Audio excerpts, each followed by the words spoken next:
As Puerto Ricans, we've been American citizens for a century. Our citizens have died for the United States. 18-year-old Julio Correa lives in Puerto Rico and says he wants the same rights as American citizens on the mainland. What we're asking for is a better quality of life here in Puerto Rico, and I think, and everyone here thinks, that it would happen with statehood.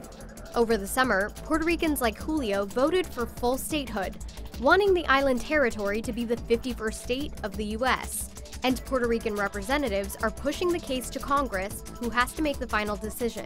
I'd love to see a path forward where I can live here and vote for the President of the United States, where I can live here and vote for my congressman, where I can live here and, have a quality of life that's equal.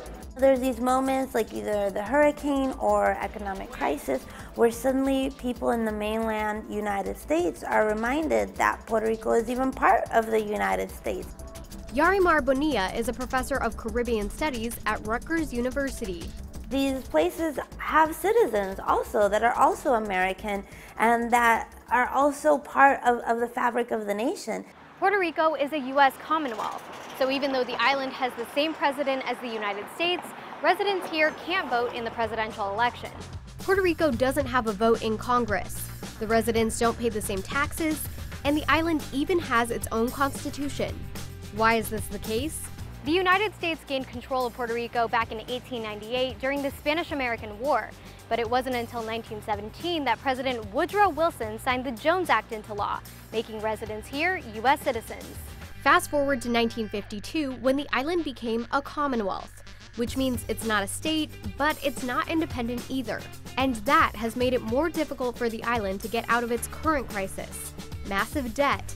Part of what really fueled the crisis that Puerto Rico finds itself in is that it borrowed more than it could pay back. But the reason why it was allowed to borrow so much was because of Puerto Rico's relationship to the United States. The island's debt stacks up at more than $70 billion, resulting in a crisis that left many on the island without jobs, causing hundreds of thousands to move to the U.S. mainland.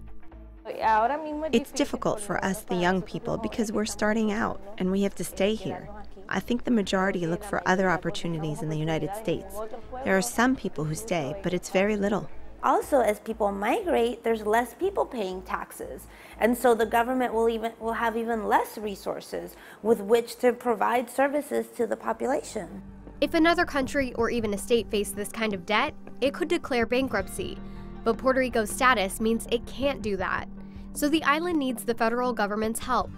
Some say that statehood is now less possible because who wants to admit a bankrupt state? We're not really needed in the United States. I mean, we have a debt that the United States Congress will not take. That's one of the reasons Jose Cos thinks Puerto Rico should break away from the U.S. and become a new country.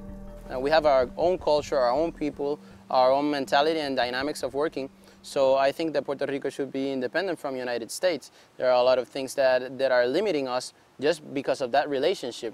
And now the debt crisis is infinitely worse, with the new disaster unfolding on the island. President Trump tweeted last week, "Texas and Florida are doing great, but Puerto Rico, which was already suffering from broken infrastructure and massive debt, is in deep trouble." San Juan's mayor, Carmen Yulín Cruz, says the biggest priority now isn't the debt, but saving lives. This is the time for action. Let's not talk about the debt. Azia Celestino, Channel 1 News.